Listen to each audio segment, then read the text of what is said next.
কি করছো মা? কালবাড়িতে গেছিলাম। আরে বলিস না, তোর ছোট বউ, মোটা বউ বলছে একটা বটি এনে দে, একটা বটি এনে দে, একটা বটি এনে দে। তাই গেছিলাম। বাবা, কালীবাড়িতে পাকা লোহার বটি কি দাম! 480 টাকা একটা বটি, পাকা লোহা। তা আসছি যখন রাস্তা দিয়ে, আমি না বাইরে গিয়ে আমি ঘুগনি খাবো না, আদা সব কিচ্ছু খাবো না, টক দই নিয়ে যাই। এই টক দই নিয়ে এসছি 200।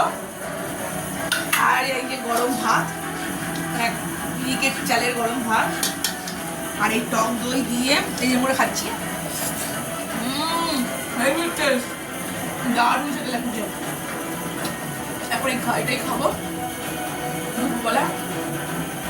বিকাবার দিকে ঘুগনি ছেলে মেয়েকে নেবো, আর নিয়ে পেঁয়াজ কুচলাম নিয়ে আমি এখন এই টক দই দিয়েই ভাত খাবো।